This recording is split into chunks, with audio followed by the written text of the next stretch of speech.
Assalamualaikum warahmatullahi wabarakatuh.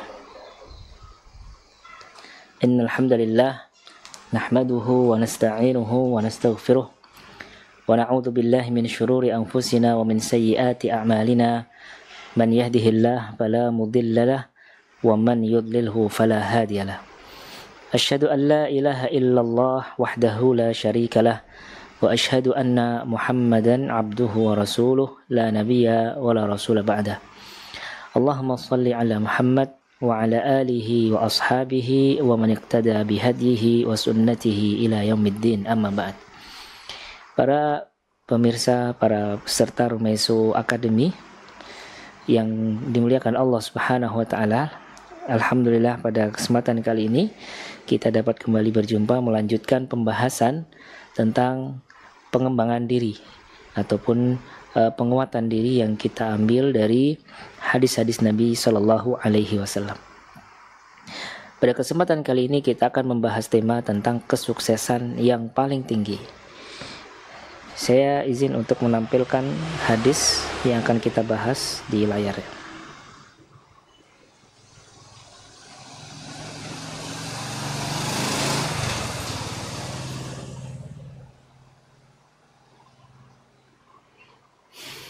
Baik.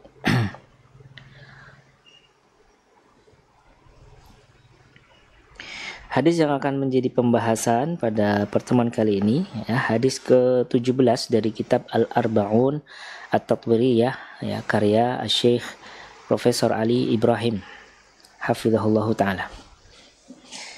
Hadis tersebut dari sahabat Abu Hurairah radhiyallahu anhu. Beliau menyatakan bahwa Rasulullah Shallallahu Alaihi Wasallam bersabda, Allahumma aslih li dinilladzi huwa ismatu amri. Ya Allah, perbaikilah agamaku, yang mana agamaku adalah pegangan hidupku. Wa aslih li dunyaya allati fiha ma'ashi. Dan perbaikilah duniaku, di mana duniaku ini adalah tempat hidupku saat ini. Wa aslih li akhirati allati fiha ma'adi. Dan perbaikilah untukku akhiratku, yang dimana akhiratku adalah tempat kembaliku. Waj'alil hayata ziyadatan li fi kulli khair.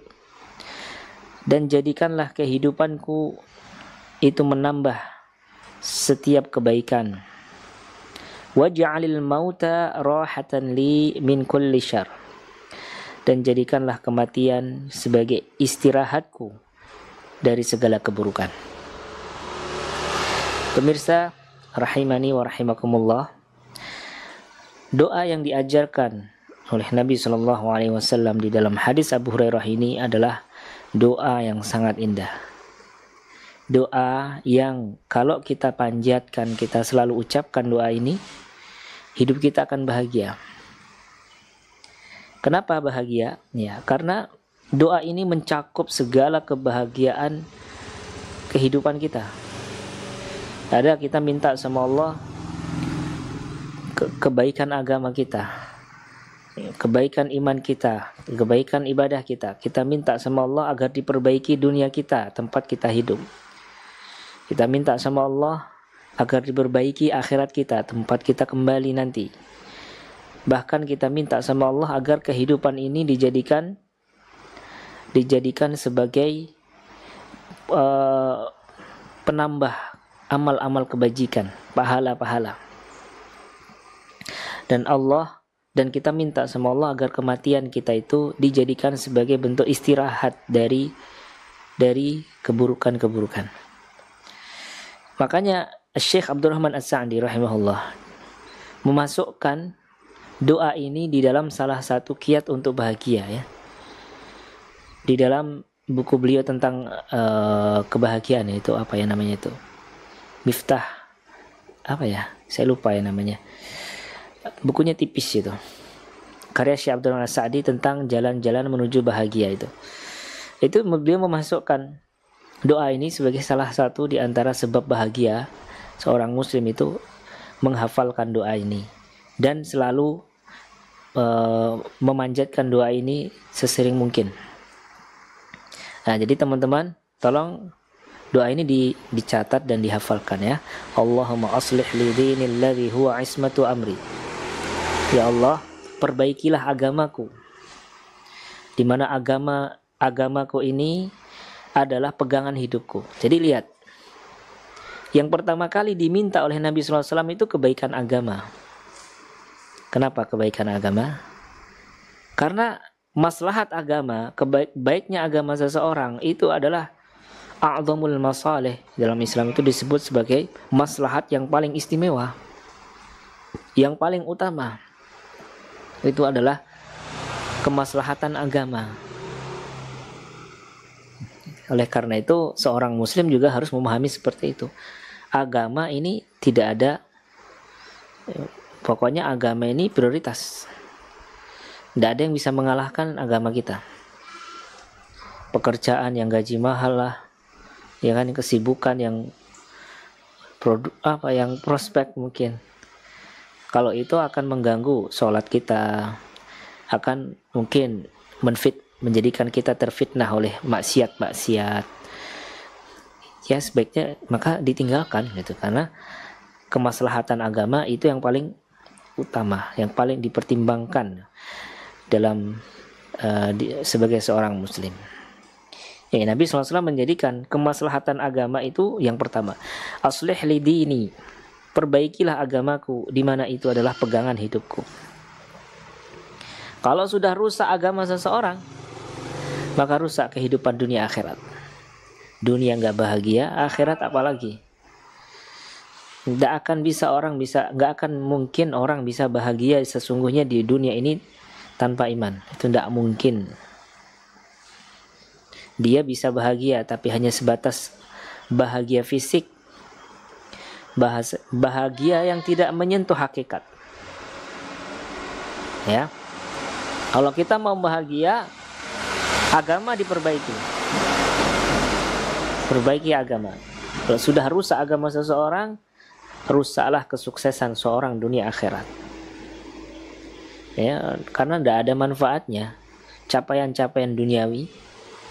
Kalau tidak ada iman, tidak ada manfaatnya. Fama, kata para penyair lah, ada salah seorang ulama yang membuatkan syair itu, fama min ladzatin min ba'dihan naru, gitu kan. Apa artinya kelezatan dunia kalau setelah itu adalah neraka? Ujung-ujungnya apa? Neraka. Jadi yang pertama kita perhatikan untuk menjadi sukses. Kita pengen sukses yang sejati, itu agama itu dipegang teguh. Ya, tidak ada tawar-menawar lagi kalau masalah menjaga agama ini. Dipegang teguh. Di lingkungan mana Anda bisa sholat dengan baik, Anda bisa mengenal Allah, Anda bisa lebih dekat dengan Allah, Anda lebih sadar untuk berislam, mengamalkan tuntunan Rasulullah SAW. Nah, disitulah Anda perjuangkan. Disitulah Anda bertempat. Tapi kalau lingkungan yang merusak, Anda sholat, Anda menjalankan ajaran Islam, menjalankan ajaran Rasulullah SAW, Anda harus tinggalkan. Ya, tinggalkan. Wa aslih li dunyaya allati fiha ma'ashi, dan jadikanlah dan perbaikilah duniaku yang dimana disitulah aku hidup saat ini. Ya, nah di sini kita belajar ya bahwa sebagai seorang muslim memang agama akhirat itu menjadi prioritas utama. Tapi kita berpikir bijaksana dan realistis berpikir saat ini. Di samping kita berpikir masa depan, Rasulullah SAW juga mengajarkan kepada kita untuk berpikir saat ini. Beliau mengajarkan kepada kita doa supaya diperbaiki kehidupan dunia kita. Nah, ini kesuksesan yang utuh, yang paling tinggi, itu kesuksesan yang tercakup dalam doa ini. Minta diperbaiki kehidupan dunia. Artinya bagaimana? Artinya apa? Kita minta sama Allah diperbaiki kehidupan dunia. Ya, yaitu kita minta sama Allah penghasilan yang halal. Dan kita mengucapkan doa ini ya mengandung penafsiran apa? Kita artinya minta sama Allah agar diberi rezeki yang halal. kehidupan yang nyaman, ya, kehidupan yang enak, pasangan yang menjadi penyejuk hati. Nah, ini ada sebuah ayat yang mengatakan, man amila salihan min dzakarin aw untha wa huwa mu'min falanuhyiyannahu hayatan thayyibatan wa lanajziyannahum bi ahsani ma kanu ya'malun. Nah, ini doanya, ini ya ayatnya. Tidak kelihatan ya kalau saya ini ya. Allah mengatakan, siapa yang beramal soleh, laki-laki maupun perempuan, dalam keadaan beriman, maka kami akan berikan kepadanya kehidupan yang baik, dan kami akan memberikan pahala atas apa yang mereka kerjakan dengan sebaik-baik pahala. Nah, gitu kan. Ya, jadi kesadaran terhadap akhirat, ya, baiknya agama itu akan berdampak baiknya kehidupan dunia. Ya, makanya permintaan kepada Allah untuk memperbaiki agama itu ditempatkan oleh Nabi yang pertama, di permintaan yang pertama. Karena baiknya akhirat seseorang itu akan berdampak kepada baiknya kehidupan seseorang. Dalilnya apa? Ayat yang kami bacakan tadi.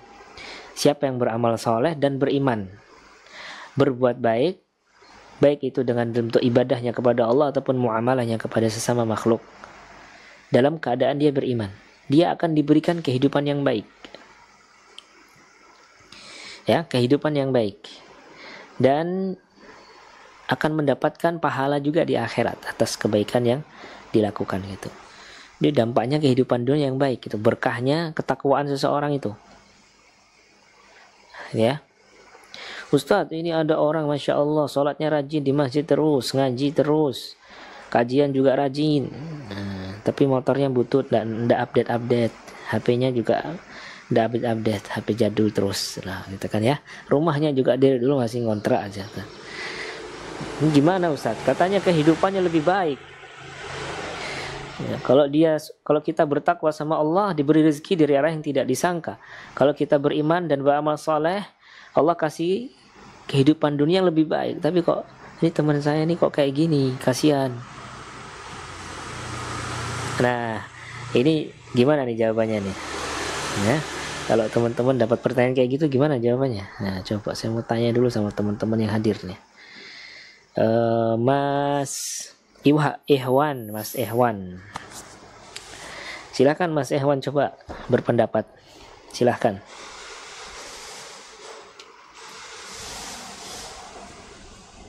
Silakan Mas Ihwan.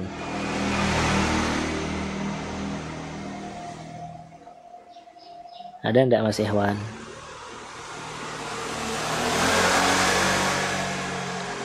Baik, ganti yang lain. Mas Nurdin Majid, silakan. Ya, silakan Mas Nurdin, sampaikan jawabannya. Mana suaranya nggak ada? Hah? Belum muncul? Mana Mas Nurdin tadi? Ya, silakan Mas Nurdin, suara antum belum terdengar ya. Untuk pertanyaannya tadi bisa diulang, Ustaz? Jadi ada orang rajin sholat, kajian juga rajin, pakaiannya syar'i, berhati-hati dalam hal-hal yang haram, betul-betul dia menjalankan ajaran Islam secara kafah. Tapi HP-nya tidak pernah update, rumahnya masih ngontrak, motornya bocor terus di jalan, ya, motornya juga nggak update, penghasilan juga pas-pasan. Bukankah Allah mengatakan kalau orang itu beramal soleh dan beriman, maka falanuhyiyannahu hayatan thayyibah, akan diberikan kehidupan dunia yang baik. Bagaimana? Ya, kenapa orang yang seperti ini malah kehidupannya seperti itu? Nah, ini jawaban Mas Nurdin seperti apa? Silahkan. Baik, bismillah. Kalau menurut saya rezeki atau tidak dilihat dari materi Ustaz. Bagus. Jadi bisa di kesehatan dipermudah, beribadah, terus dimudahkan di kehidupan sehari-hari itu udah termasuk rezeki Ustaz. Bagus. Sama fisik yang lengkap gitu-gitu Ustaz. Masya Allah. Bagus. Ya mungkin itu Ustaz. Masya Allah. Mumtaz, bagus. Mas Nurdin tadi menjawab, rezeki bukan hanya materi, gitu ya. Kesehatan, kemudahan urusan, kemudahan melakukan ibadah, ya, dan lain sebagainya. Rezeki-rezeki itu tidak cuma materi. Rezeki yang non materi kadang itu banyak yang lebih mahal daripada rezeki materi, gitu ya. Betul seperti itu.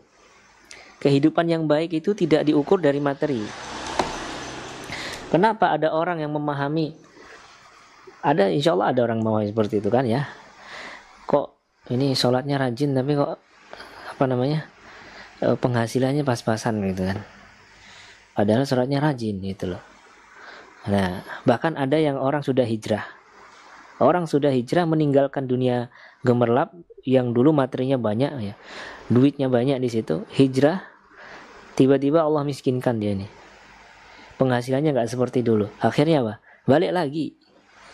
Katanya kalau hijrah diganti lebih baik. Nah, ternyata enggak. Nah, semakin kiri kan ini. Akhirnya balik lagi. Ada kan orang kayak gitu. Ini kenapa kok seperti itu? Dia memahami kenapa bisa seperti itu pola pikirnya, karena dia mengukur. Dia mengukur rezeki, dia mengukur kualitas hidup, dia mengukur kehidupan yang baik itu hanya dengan materi. Jadi ya, kalau seperti itu cara dia berpikir, apa bedanya dengan orang-orang kafir? Cara berpikirnya, saya tidak menyamakan agamanya, keyakinannya sebagai muslim, tapi muslim yang lemah iman dan agamanya kan. Dalam hal pola pikir ini ada kesamaan dengan orang kafir yang hanya berpikir materialis. Ya. Seorang muslim itu diajarkan untuk beriman kepada yang gaib. Ya, beriman kepada akhirat. Ayat pertama dalam Al-Qur'an di surat pertama itu tentang ini. Alladzina yu'minuna bil ghaib wa yuqimunas shalah. Orang bertakwa itu orang yang beriman kepada yang gaib. Iman kepada surga, neraka, iman kepada akhirat, iman kepada Allah, malaikat. Iman kepada pengganti atas segala amal yang kita lakukan di dunia ini, ya. Sehingga kita jangan berpikir yang konkret saja, gitu ya. Berpikir itu yang yang jauh begitu, bukan hanya yang di depan mata. Jadi sebabnya apa kok ada yang salah paham seperti itu? Karena dia mengukur baiknya hidup itu hanya dari materi, gitu ya. Padahal tidak seperti itu, ya. Banyak orang punya materi berkecukupan tapi tidak bahagia kan, banyak juga. Jangan dikira kalau jadi pembisnis yang sukses terus habis itu dia hidupnya enak ya. Tinggal ongkang-ongkang, healing ya tinggal healing ya kan. Pagi ngeteh ya kan ya. Jam 9 nanti nge-gym, nanti siang tidur siang ya. Sore kemudian nanti ngopi ya kan. Malam nanti hangout dengan teman-teman, habis itu tidur. Enggak kayak gitulah. Semakin tinggi bisnisnya semakin banyak tanggung jawab, gitu. Semakin lelah juga gitu loh. Tidak ada yang nggak lelah di dunia ini. Nah, jadi maksud kami apa ya? Maksud kami jangan mengukur kebahagiaan itu dengan materi, karena materi ini tidak selesai-selesai. Tidak selesai-selesai materi ini. Orang cari duit dari merintis usaha dari nol capek. Ketika sudah sukses, usahanya sudah besar, capek juga. Capek. Bahkan beban emosional dan mental itu lebih besar. Lebih besar. Karyawannya lebih banyak ya kan ya. Mungkin utangnya juga bisa lebih banyak. Investornya lebih banyak, tanggung jawabnya kepada para investor juga besar gitu kan. Jangan dikira ya.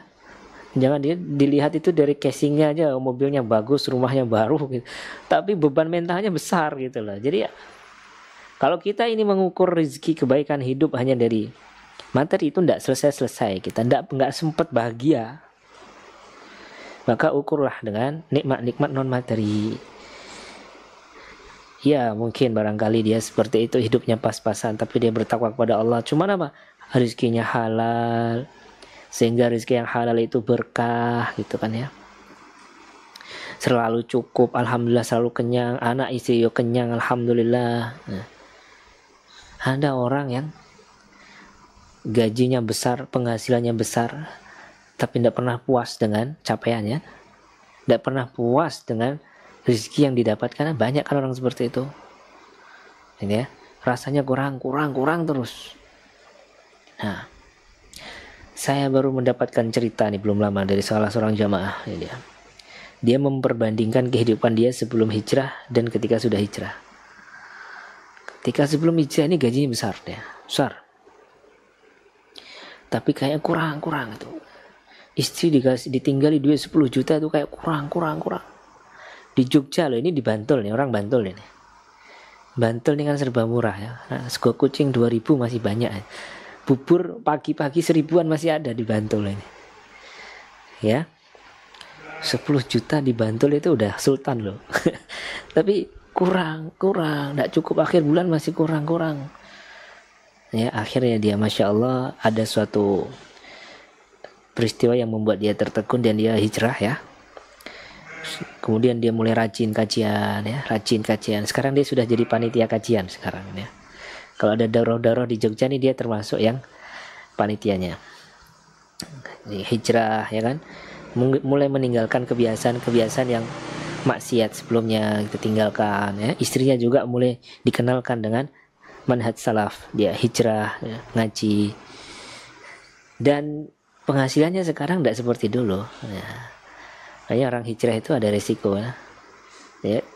Kadang-kadang dia uji dengan dunia ini berkurang dulu gitu loh. Penghasilannya tidak seperti dulu. Tapi subhanallah dia cerita sendiri sama saya, karena dia yang jemput saya kajian kemarin. Dia cerita tuh. Dia cerita, Masya Allah Ustaz, sekarang penghasilan saya cuma buat menjualan es teh jumbo di pinggir jalan Ustaz. Alhamdulillah cukup Ustaz, tidak pernah kurang, cukup ya. Mau istri mau beli sayur apa ada aja duitnya, alhamdulillah. Nah jadi kan rezeki itu gitu loh, berkah yang kita cari itu. Sedikit rezeki tapi berkah, selalu bersyukur, selalu puas, selalu cukup gitu kan. Itu yang kita cari di kehidupan ini, bukan sebatas duitnya banyak tapi tidak halal, abu-abu ya kan ya, apa manfaatnya.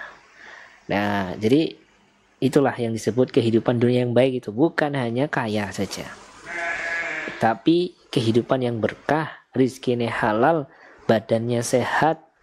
Kalaupun dia diuji dengan penyakit, dia bersabar ya kan ya, dia mendapatkan pahala dari situ. Itu tidak pernah ada kejadian dunia ini membuat dia susah.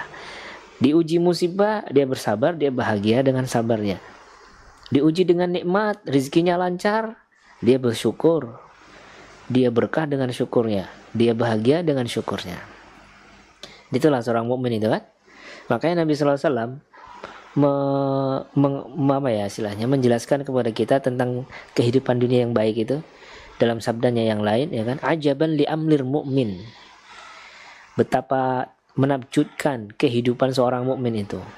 Inna amrohu kullahu lahu khair, setiap keadaan hidupnya itu baik untuk dia.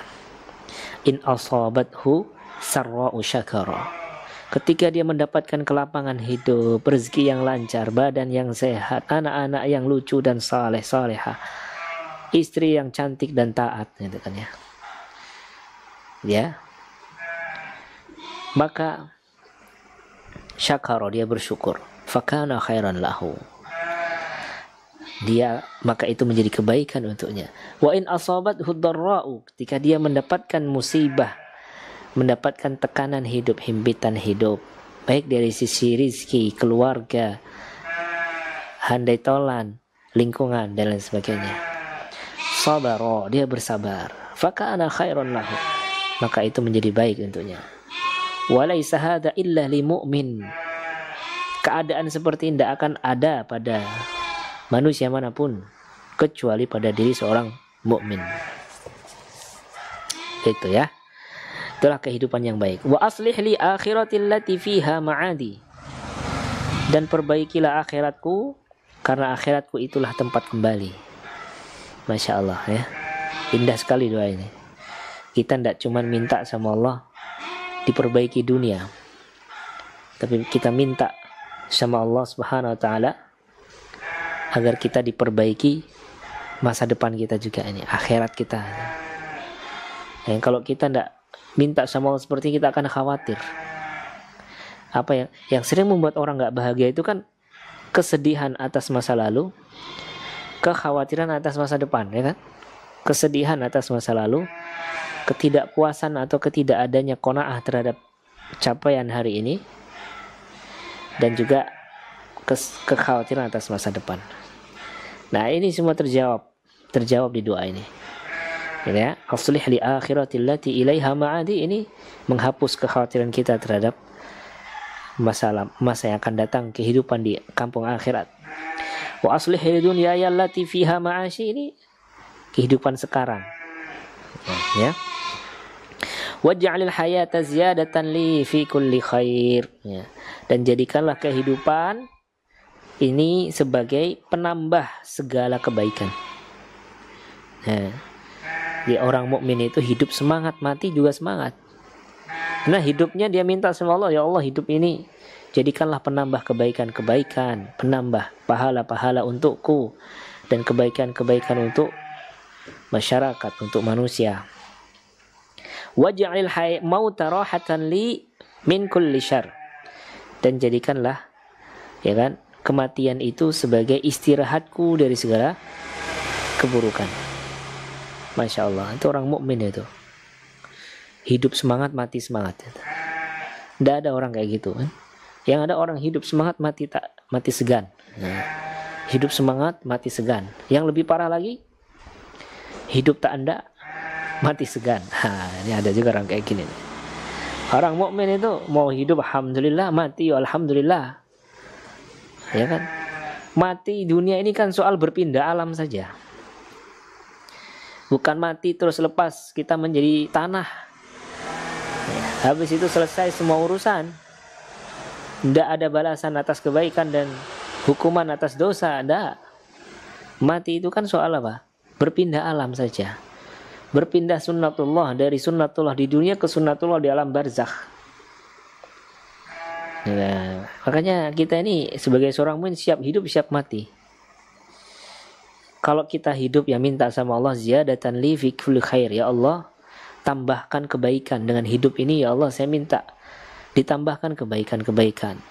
Kalau ternyata hidup ini tidak menambah kebaikan, waj'al mauta, ya, jadikan kematian itu sebagai peristirahatan dari segala keburukan-keburukan.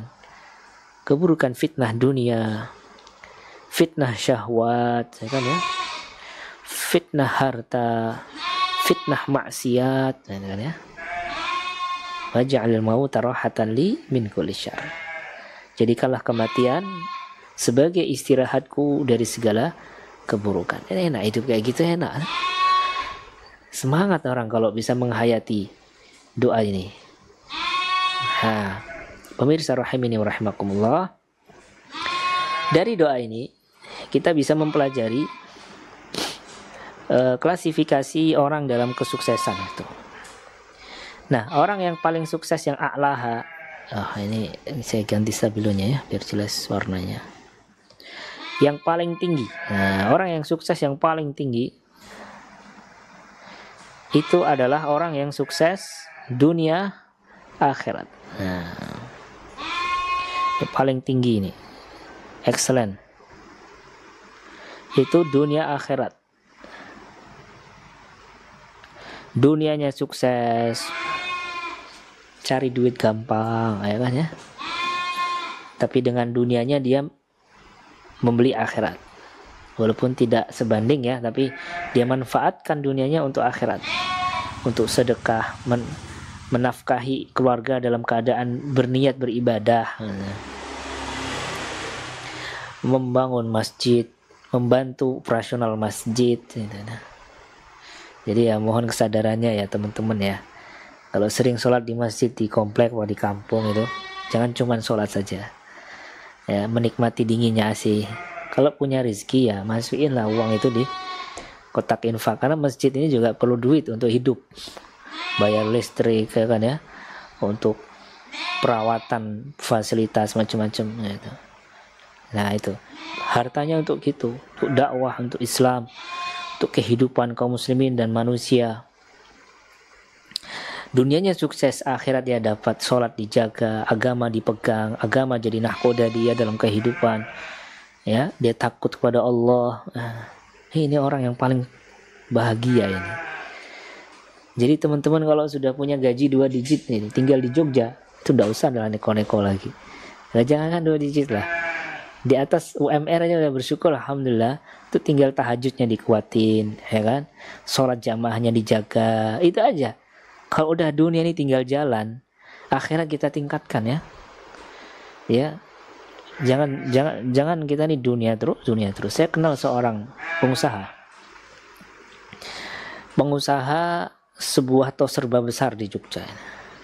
Kalau saya sebutkan namanya mungkin pemirsa yang di Bantul tahu ya, atau di Jogja. Tapi enggak usah lah, kita bukan endorse di sini. Jadi beliau pernah cerita bahwa kebetulan jadi jamaah umroh kami kan. Jadi saya tanya, Pak, ada rencana untuk buka lagi di daerah Bantul Selatan gitu. Ya kalau Bantul Utara ini sudah ada kan. Coba Bantul Selatan mungkin perlu juga tos serba yang lengkap ya gitu kan. Ya. Dan sukses semua, tos serbanya rame semua. Ya. Jawaban beliau apa?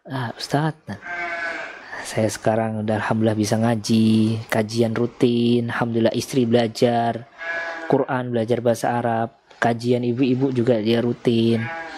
Ya, alhamdulillah sholat jamaah saya bisa jaga, saya tinggal di lingkungan yang baik, lingkungan yang sunnah, yang islami. Mau cari apa lagi? Alhamdulillah cukup. Nah ini nih, jarang orang yang kayak gini nih. Jadi kalau udah dunia udah selesai PR-nya tuh, udah dah nih akhirat mulai tingkatin terus itu loh. Nah gitu ya. Ini artinya kalau yang dunia belum selesai gimana? Ya berjalan, yang penting halal ya, yang dipastikan halal. Jadi sukses ini tidak menunggu kaya lah ya.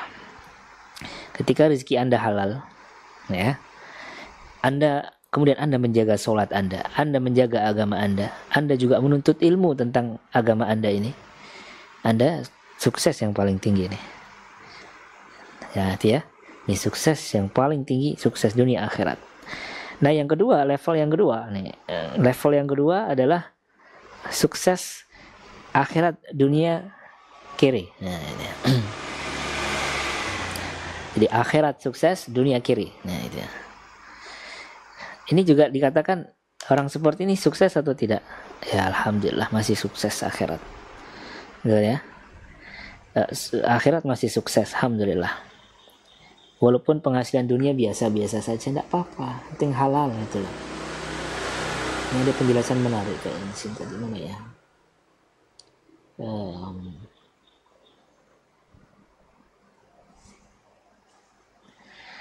Udah ada di sini. Jadi tidak masalah. Ini masih bisa dikatakan sukses. Tapi kalau bisa sukses yang sempurna ya bagus. Ini yang kedua, suksesnya akhirat saja. Tapi kalau duit, ya alhamdulillah pas-pasan. Pas ada kebutuhan, pas ada duit ya. Pas mau belanja sayur, pas ada duit. Pas mau belanja popok anak, pas ada duitnya. Itu pas-pasan. Alhamdulillah. Mending ini. Sukses seperti ini disyukuri. Alhamdulillah. Yang jelas, kalau agama orang baik ya, maka akhiratnya akan baik. Akhiratnya akan baik.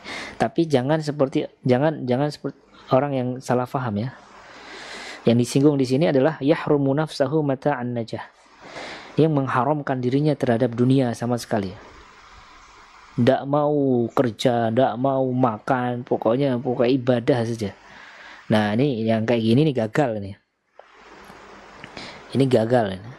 Karena dia tidak prinsip hidup yang dia anut itu tidak sejalan dengan agama justru kalau seperti itu. Agama kita mengajarkan ya minta akhirat ya minta dunia. Aslih li dini, perbaiki agamaku. Aslih li dunia ya, perbaiki agamaku. Rabbana atina fid dunya hasanah, ya Allah berikanlah kehidupan dunia yang baik. Wa fil akhirati hasanah, dan kehidupan akhirat yang baik. Jadi agama mengajarkan kepada kita juga untuk berpikir yang realistis saat ini kita berada di mana. Makanya orang yang paling dibenci para ulama itu orang nganggur. Ya, para ulama itu sepakat benci semua orang yang nganggur. Tidak ada kerjaan. Gitu ya, apalagi udah nganggur, yang kerja istri, ngabisin duit istri lagi. Ya, sabar sekali istrinya. Ini orang di mata para ulama, para salaf tidak punya kehormatan laki-laki yang seperti itu. Kerja, kan ya? Kerja. Nabi pernah mengatakan dalam sebuah hadis, andai kan besok kiamat, kita tahu besok kiamat, dan di tangan kita ini ada pohon yang akan kita tanam. Nah, itu Nabi SAW mengajarkan kepada kita untuk berpikir tentang dunia ini seperti itu. Gitu loh. Nah ini kalau dia mengharamkan dirinya dari yang dihalalkan oleh Allah di dunia, tidak mau nikah, pengen sibuk ibadah, ya kan ya, tidak mau makan, pengen puasa terus, ya kan, tidak mau istirahat, pengennya sholat terus. Nah ini tidak boleh nih. Tetap Anda juga punya keluarga, Anda harus menafkahi keluarga, ya Anda kerja. Nah, dan itu juga ibadah, nah, ya, itu juga akhirat. Karena agama memerintahkan seperti itu. Ya kan ya, seafdal sedekah kata Nabi, a'dhamuha ajran ma anfaqtahu li ahlik. Itu nafkah yang kamu berikan kepada keluargamu, itu sedekah yang afdal. Allah akan ganti. Kalau kita meyakini satu sedekah itu diganti 10 kebaikan, ya kan, satu sedekah itu diganti dengan 10 lipat kali lipat kebaikan, baik berupa pahala maupun rezeki, maka ketika memberikan nafkah ke istri itu juga hadirkan itu. Jadi suami yang perhatian sama istrinya, ya, suka jajanin istri, rezekinya lancar itu insyaallah. Silakan dicoba, ya. Terus yang ketiga nih, level yang ketiga ini najah fi umril hayah wal fashlu fid din wal akhirah. Yang ketiga, level yang ketiga, dia ini cuman sukses dunia tapi gagal akhirat. Nah, jadi bisa dikatakan ini tinggi, sangat baik gitu aja ya. Skalanya pakai itu aja. Ini suksesan yang sangat baik, yang paling tinggi. Ini baik. Tapi kalau sampai dia mengharamkan dunia, ini yang tidak baik, kan ya. Yang ketiga, tidak baik. Saya suka kalau nulis tuh kayak kayak dokter. Nah, yang penting bisa diresapi aja ya. Jadi tidak baik. Dia suksesnya cuma dunia saja. Akhiratnya hancur. Bisnisnya lancar. Tapi dia tidak peduli dengan cara, yang penting sukses. Tidak peduli dengan cara dia mendapatkan keuntungan, mau dengan cara yang riba, ya kan ya, atau cara ya transaksi yang tidak dihalalkan, dia tidak peduli. Ya, dia loss saja dengan itu. Nah ini tidak baik ini. Sholatnya juga ditinggalkan, hijabnya yang dulu dijaga sekarang ditinggalkan gara-gara pekerjaan. Itu berarti dia tidak baik gitu. Kehidupannya tidak baik-baik saja. Bukan orang sukses walaupun dia berdasi. Bukan orang yang sukses walaupun dia kejar di kantor, ya. Walaupun bisnisnya, omsetnya meningkat terus. Ini bukan orang yang sukses, ini orang yang gagal ini. Karena akhiratnya gagal.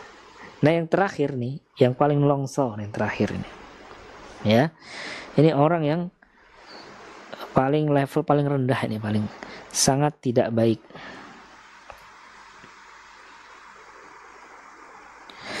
Yaitu boncos dunia akhirat.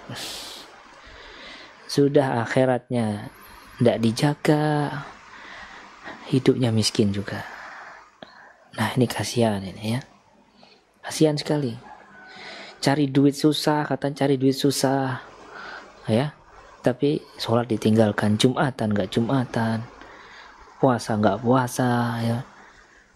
Padahal dunia juga nggak seberapa didapat itu loh. Kalau puasa karena nggak dapat duit, nggak makan sehari dia bisa, tapi Ramadan dia nggak puasa, giliran buka puasa paling awal hadir di masjid cari bukaan gratis. Nah, jangan gitu. Hidup ini jangan separah itulah. Kalau diuji oleh Allah miskin ya, Anda berusaha kaya dari sisi pahala, kaya dari sisi ibadah kepada Allah Subhanahu wa taala. Insya Allah dengan seperti itu hidup Anda akan semakin baik. Kalau sudah hidup miskin, kerja rekoso, cari uang hanya untuk sesuap nasi, yang lain cari uang untuk makan 3 hari, ini cari orang untuk sesuap nasi ya. Ada iklan tuh. Kemudian sholat dia tinggalkan, puasa dia tinggalkan, itu loh. Nah, ini kasihan, mau cari apa di dunia ini kalau nggak bahagia dengan ruh. Kalau kita nggak bahagia dengan ruh, mau cari apa kebahagiaan di dunia ini? Kebahagiaan seperti apa mau kita dapatkan?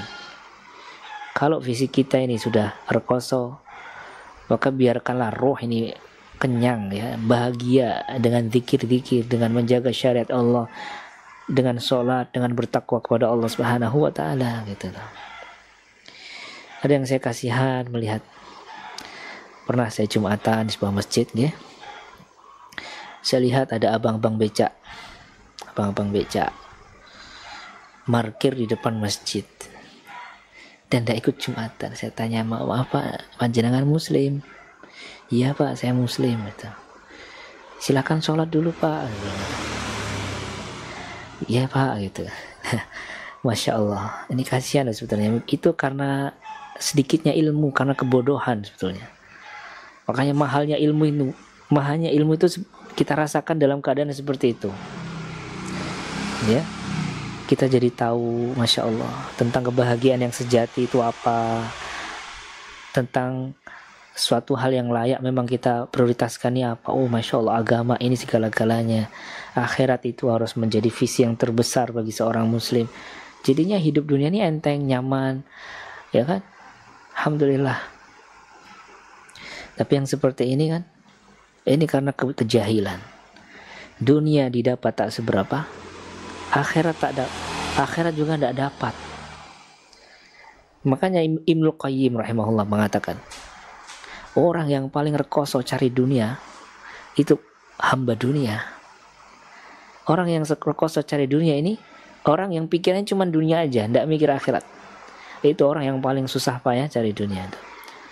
Cari dunia sampai bunuh diri, cari dunia sampai ya stres. Itu cuma orang tidak beriman sebetulnya, orang yang jahil sebetulnya. Tapi kalau orang itu sholatnya dia jaga, kajian dia hadiri, karena sebagai seorang muslim kan harus belajar. Thalabul ilmi faridah, menuntut ilmu kan kewajiban bagi setiap muslim, ya kan?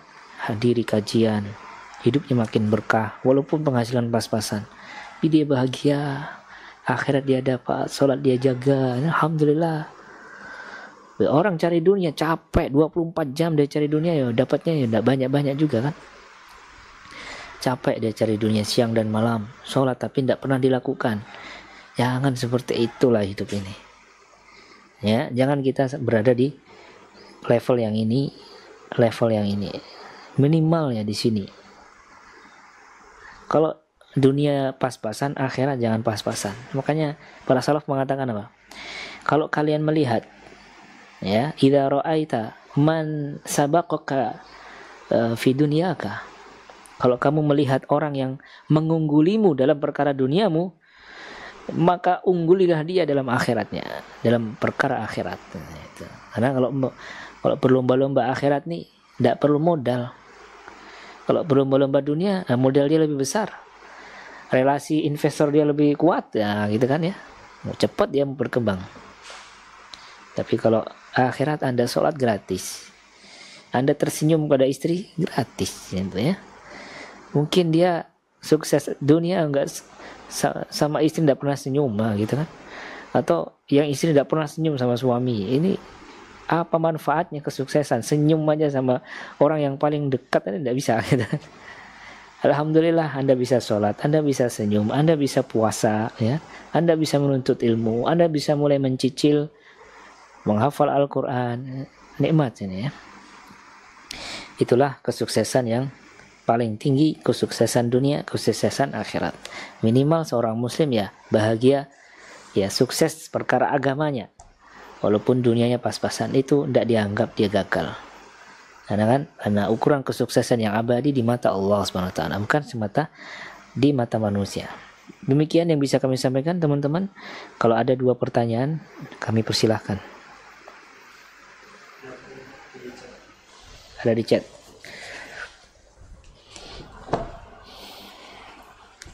Baik, dari Mas Aan.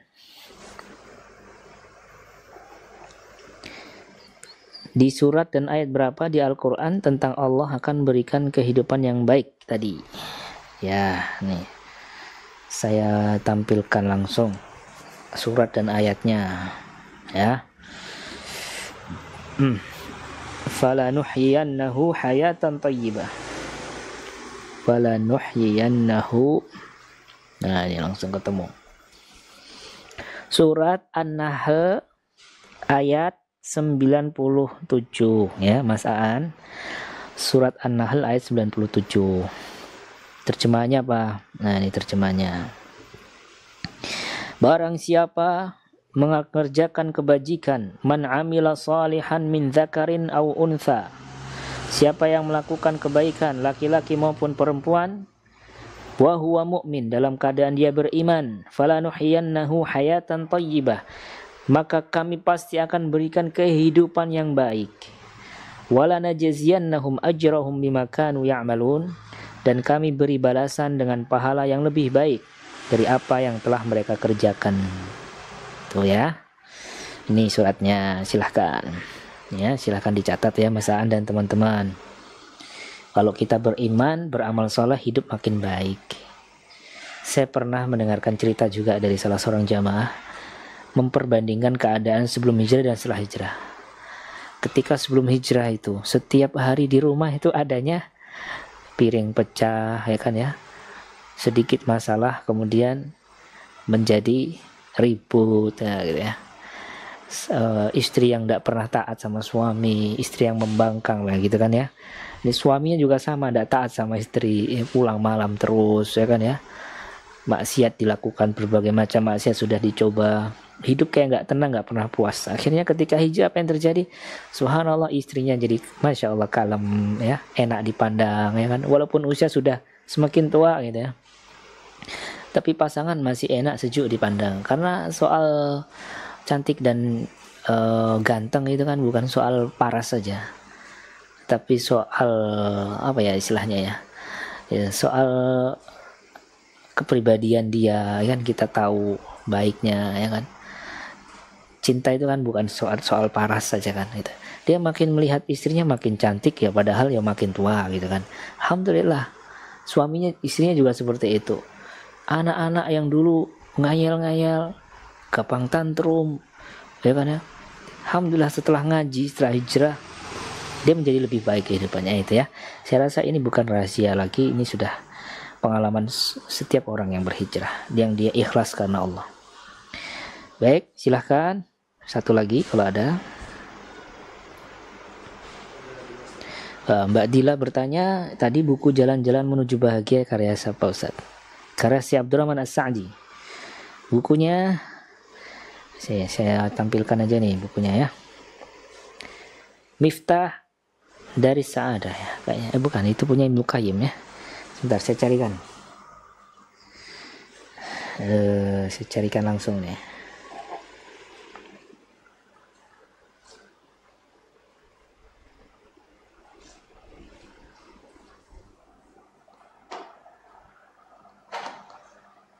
Wasail Mufidah lil Hayatis Sa'idah. Ini bukunya.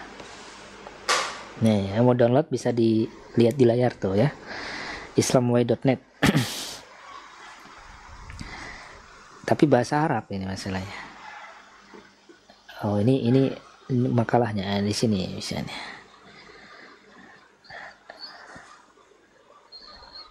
Kalau sampulnya coba sebentar saya lihatkan sampul. Nah, seperti ini ya bukunya. Al-Wasail Al-Mufidah lil Hayati As-Sa'idah. Nah, ada di Waqfiyah ternyata.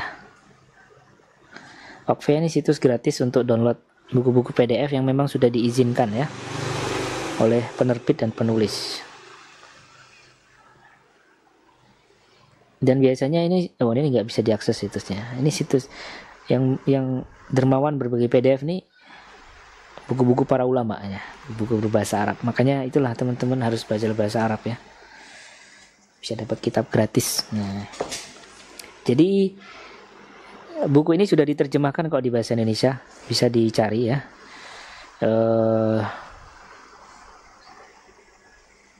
Jalan Kebahagiaan.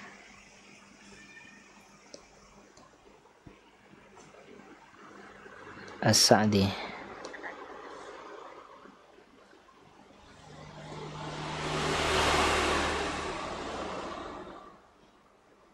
Ini di Musim Maulid ada ini bahasanya ya, Ustadz Aris Munandar. Nah, ini juga mungkin diambil dari buku Syekh Sa'di bukan ya? Kita lihat referensinya. Oh, bukan ini bukan dari Sa'di. Nah, ini ada PDF-nya di slide share. Tapi slide share ini bersyarat ya untuk bisa ambil ini. Nah, itulah ya, Kiat Hidup Bahagia karya Syekh Sa'di. Salah satu kiatnya tadi berdoa tadi lah, mengucapkan doa tadi. Dan teman-teman, Syekh Abdurrahman As-Sa'di menulis buku Kiat Hidup Bahagia ini, tahu nggak?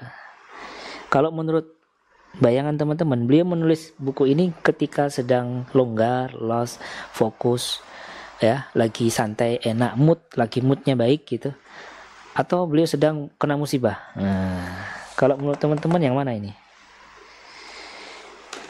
Kira-kira yang mana, Mas Denny? Jadi kalau bisa nulis buku kitab ya yang sebagus itu, 23 kiat bahagia, itu kira-kira beliau nulisnya lagi mood atau lagi kena ketekanan hidup? Lagi mood kan? Ya, tapi ternyata tidak. Saya mendapatkan faedah ini ketika menghadiri kajian membahas kitab ini yang disampaikan oleh Syekh Ibrahim Ar-Ruhaili di Masjid Nabawi ketika masih mahasiswa ya. Beliau bercerita tentang kisah beliau menulis buku ini. Beliau menulis buku ini ketika sakit, yang setelah itu beliau meninggal dunia. Menulis buku ini di rumah sakit. Di rumah sakit, sedang dalam perawatan di ICU. Ya, beliau minta kepada keluarga yang mendampingi ya, dibawakan kertas sama pulpen. Beliau tulis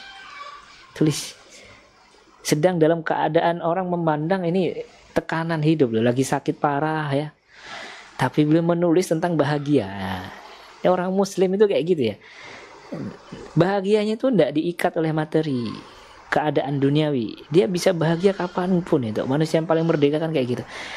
Orang sakit biasanya sedih. Beliau sakit, ulama ya, sakit, habis itu beliau meninggal dunia, malah bahagia. Buktinya apa? Menulis buku tentang bahagia. Sampai buku itu dikaji di Masjid Nabawi ya, di masjid-masjid yang lain juga disyarah oleh para ulama buku tersebut. Sampai-sampai Syekh Ibrahim cerita ketika beliau saking menikmati menulis, ketika menulis itu ditegur sama dokter, Syekh, panjenengan itu harus banyak istirahat, panjenengan itu harus bed rest, nanti nulisnya udah sehat aja lah gitu kan, udah sehat menulis. Ya, beliau mantuk-mantuk depan dokter ya, mantuk-mantuk, tapi beliau sembunyikan kertas di bawah bantal beliau. Ketika lagi nggak ada perawat sama dokter, beliau nulis. Ya, ketika lagi ada dokter kunjungan, dia sembunyikan. Oh, itu loh orang yang tulus untuk belajar tuh kayak gitu, bersama ilmu sepanjang hayat sampai menjelang kematian bersama ilmu. Ya, tidak banyak alasan. Orang sekarang sehat aja cari alasan. sudah sehat, kajian sudah begitu mudah, Jumat pagi pakai Zoom, tinggal duduk manis sambil ngeteh di rumahnya. Ya, ada aja yang tidak datang ya. Ilmu udah Allah mudahkan sekarang nih. Tapi bikin susah nih alasan. Yang bikin susah sekarang ini alasan. Itu alasan. Macam-macam alasan. Untuk kajian nih alasan. Ulama dulu cari alasan bagaimana saya bisa kajian, saya bisa tetap bersama ilmu. Bukan cari alasan bagaimana saya dimaklumi nggak belajar. Nah, gitu ya. Itulah teman-teman ya. Buku tadi ya yang ditanyakan ya. Terus sudah ya. Ada lagi? Oh, Mbak Tia ya. Jika punya kakak laki-laki umur 33 tahun, sudah putus kuliah, sekarang tidak kerja, bagaimana menasihati? Karena ayah sudah meninggal, ibu tidak bisa menasihati. Suruh ikut kajian aja ya. Suruh ikut kelas kuliah umum Rumeso. Berarti ini mentalnya sedang down. Dia perlu penguatan mental.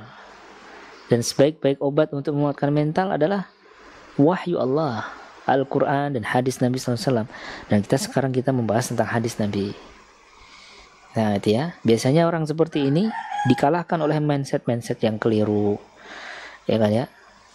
Mungkin dia kecewa atau tentang apa ya, mungkin dia tidak berani mencoba, dia takut gagal, khawatir ini dan itu. Dia erat sekali kaitannya dengan kesehatan mental dan kesehatan mindsetnya dia. Nah ini perlu didekatkan dengan kajian-kajian yang menguatkan mental dia, gitu ya. Ya, demikian Mbak Tia mungkin yang bisa saya sampaikan. Baik, maka ada lagi. Ini belum bisa bahasa Arab Ustadz. Nah, Mbak Dila bisa ikut kelas Rumeso Academy Ustadz Abdul Twasikal ya, diampu langsung oleh beliau. Ada kelas bahasa Arab dasar, pengenalan kosakata ringan-ringan dan sering-sering muncul ya. Habis itu nanti ada kelas baca kitab. Pakai metode ZAT yang 16 pertemuan bisa baca kitab. Dan itu sudah teruji ya. Dari nol, blong, tidak tahu apa-apa bahasa Arab ya. Ikuti zat, insya Allah dengan izin Allah, kalau konsisten sungguh-sungguh tenanan, tidak banyak alasan ya. Insya Allah bisa baca kitab. Ini sudah teruji. Dan sekarang kayaknya lagi buka ya Mas ya, pendaftarannya lagi buka itu ya, silakan dicek nanti di IG Rumeso Academy. Habis itu nanti ada kelas terjemah. Setelah zat nanti ada kelas terjemah tentang cara menerjemahkan teks ulama Arab atau ayat Al-Quran atau hadis, kaedah-kaedahnya supaya mudah, simple, praktis. Ini gimana? Itu nanti ada juga di Rumeso Academy ya, teman-teman bisa ikuti. Demikian teman-teman yang bisa saya sampaikan pada materi pagi hari ini. Mohon maaf jika ada kurang dan salah. Terima kasih atas kehadirannya. Semoga dicatat sebagai amal kebaikan yang memberatkan timbangan amal kita di akhirat nanti. Wassalamualaikum warahmatullahi wabarakatuh.